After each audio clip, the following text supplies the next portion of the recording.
Oh, beautiful lover! That's right, my crown chakra glowing again. And I just wanted to show you that. And I also want to show you my green smoothie. And that's already with a full glass. I'm almost done this glass that I've drank. I drink a lot of green smoothie every day. And I'm just saying, it's freaking awesome. And today I'm going to tell you what my recipe is. My green smoothie today, about this much water, 3 bananas, 2 oranges, a big, sort of like maybe like an eighth of a pineapple. No dates. I didn't put any dates in it today. Huh. My greens powder, 2 stalks of black kale, and a bunch of like a handful of big handful of Italian parsley. Delicious, and some diatomaceous earth, whatever. But that's not something I'm going to be taking long term. That's just something that somebody gave me, and it's apparently good. I haven't noticed any effects, whatever. So anyhow, this video today, on May 23rd, 2012, is about a mantra that I use sometimes, and not enough, to be honest. And this mantra, I feel like it will be so powerful for you, because it is for me, and we're all the same. You're just like me. We're just different people acting like people when we're not even people. Just pretending to be different people when we're all the one source, baby. So the mantra is, and then I'm going to break it down. I actually already made a video for this but I'm doing it again because I realized the syncing has been messed up on my videos, and I think that's just because my phone has been using other programs at the same time. So I'm hoping this one's gonna be cool. And so the mantra is, and I want to tell you first why you would use this mantra, and that is if you're ever upset, or if you ever just want to increase your connection with Source, or if you're thinking too much, and you just want to have a greater sense of peace and well-being. And the mantra is, I now release my need to be right. And what I do is if I get upset about something, quite honestly, it doesn't really happen much anymore.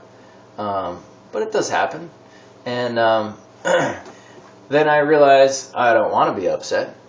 There's a reason why I'm upset, and there's a way of stopping the upset. And the way of stopping the upset, this is like my 4 Noble Truths. The suffering, the identification of suffering, there is suffering, that there's a cause for suffering, that there's a way to end suffering, and then the 4th is the way to end suffering. Eightfold noble path. So this is like my mini Dharma tool, and it works really, really good. It's a really great Dharma tool. And so what you do is you just interrupt your pattern with this mantra. And you just take a few minutes. You can close your eyes and do it. I now release my need to be right. I now release my need to be right. I now release my need to be right. I now release my need to be right. I now release my need to be right. And just do it mentally. You can do it out loud, but I think if you do it mentally, it's even better. And just continue doing whatever you're doing. You know what I mean?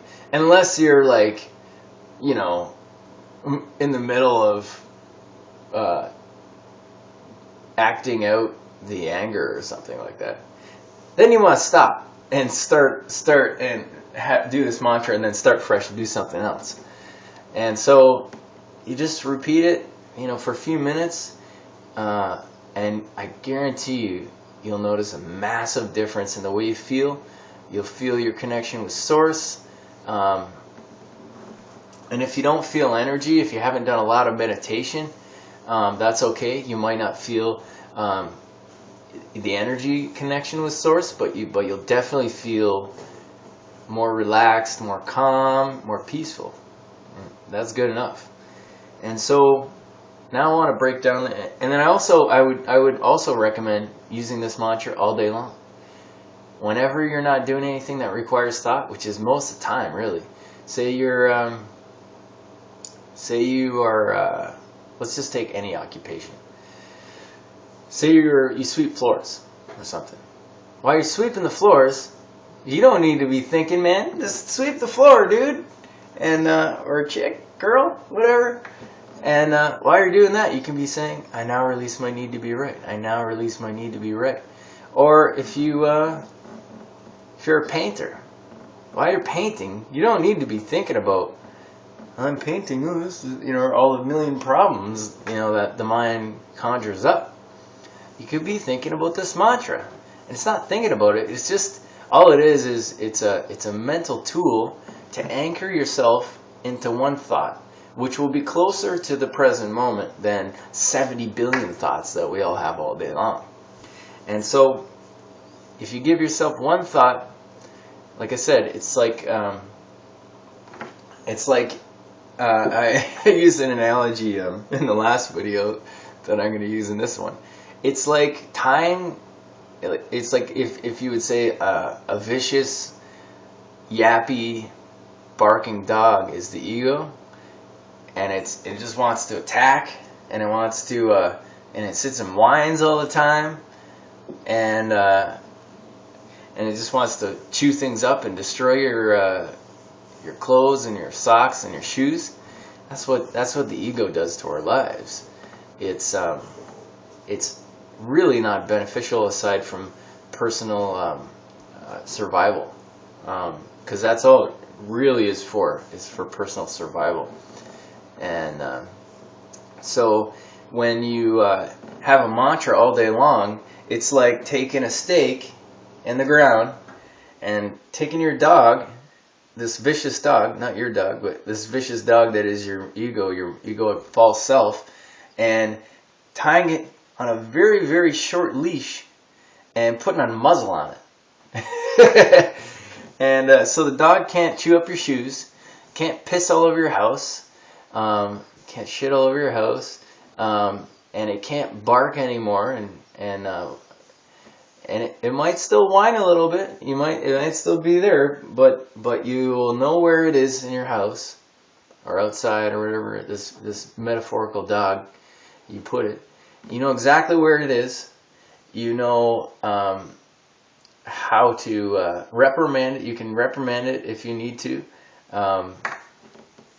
And not that I think you should tie up your animals like that. I really don't. But this is a metaphor for your mind, and it really is effective and pertinent. And so you'll know where it is. And so when you know where your mind is, when you put it somewhere, then it can't go and cause a muck in the rest of your life and the rest of your day and steal your peace. And so now I want to break down this mantra for you and tell you the way I see it, and also some of the reason why I think it's so effective. And so the mantra again is, I now release my need to be right. And so the first word of it is I. And this is capital letter I. And this I is the source of all being. It's the creative force behind all intelligent activity, behind all intelligence in the universe, behind all healing mechanisms in the body, it is the cause, the great causer of peace, because it is peace, and it is the great ocean into which all waves of disturbance will always eventually fall. You cannot be upset all the time. It's impossible. You'll go insane. And then even if you look at the life, you realize, eventually you're going to rest in peace. This is the eternal moment that we can always come back to and rest in peace. However, sometimes we do need tools to do that and to help ourselves realize that. And so the I is, you're proclaiming the I. And then the next word is now. And the now is the now moment. It's the only moment that ever is. There is no past, there is no future. Everything happens in this moment now. And in this moment now, again, it's the prime creator. It's our spirit. It's our essential nature. And so I now. So we're invoking the I. We're invoking the now. And release. And now we're releasing ourselves to the now. To the I now release. I now release. And my, so my is the little egoic self, the false self, the little, the dog that is misbehaving and chewing up our life and causing havoc. And we release our identity, our personal identity. If we really want to have peace in our lives, we have to be willing. If we really want spiritual evolution, we have to be really willing to let go of our personal little me, the idea of a self, and the attachment to me, because all problems come from when we attach meaning to me. You know, this means this to me. You know, this person did this to me. I am this. You know, even the great teaching that everybody in New Age spiritual circles, I am, is, I'm going to make another video about that, is I believe it's not I believe, I know this, that it's something to distract people from their nature, even though people feel like it's bringing them closer. I feel and I know that it actually is bringing us further away from our nature. So I'm going to make another video about the I am. And so I now release me, or my, I release myself, and therefore I surrender to the peace of all that is. And then need is another, aspect of me, and my is I need to be somewhere else. I need this to be happy. I need more time so I can do my spiritual practice. I need more self-esteem. I need to lose weight. I need. It's grasping and clinging. And to be is what I'm going to talk about in another video. I release my need to be. When we try to be, we're a banana trying to. We're like a banana trying to realize its banana-ness. It's like, you're already banana, man. Just be a banana and let yourself be eaten. Total surrender, because that's what bananas are for. And lives are not to be held in such a way that we can cherish it and treasure life. But when we resist the dissolution of our life, in every moment, in the entire spectrum of it, when we resist death on a moment-to-moment basis and on an entire cyclic basis, we are resisting the now present moment. We're resisting the great I. And so you already are. You don't need to be. You don't need to I am yourself into existence. You already are. And the thing is, when we're trying to be, when we're I aming all the time, we are trying to invoke a separate identity. And this separate identity is the source of all suffering, because we're trying to be separate from the Creator. And the only reason that we have created ourselves, because we are the Creator, is so that we can look back and see the Creator and realize the Creator as us. So when we try to be separate, we're trying to separate ourselves from the Creative One. And then right is another, could be another description of trying to be, is trying to be right. When we try to be right, and none of us really realize that all problems come from the need to be right. And this is why this mantra is so powerful. Because rightness automatically assumes wrongness. And if there's wrongness, there's separation. It's not realization of the one. And I'm definitely not telling you that I never think I'm right. Because I think I'm right all the time. Anytime I write something down, in some way, I am proclaiming rightness. Because words are ultimately always vehicles to separate. You can be pointed towards truth through words, but they will always fail you, and they will always contain a certain amount of rightness. Because in order to speak, you must believe in what you're saying to a certain degree. And so the need to be right, whenever we're upset, whenever we think somebody's done something wrong to us, we're always thinking we're right. Or when we're, I can't believe you did that to my brother, standing up for somebody, what we're really doing is identifying with that person in some capacity as us. And in a way of increasing our self-identification, our identification with a self. And in essence, identification with this personal, Amitabha or whatever.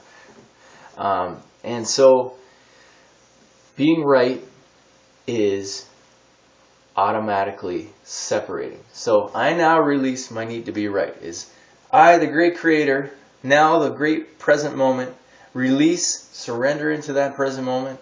Me, I release me. I release this need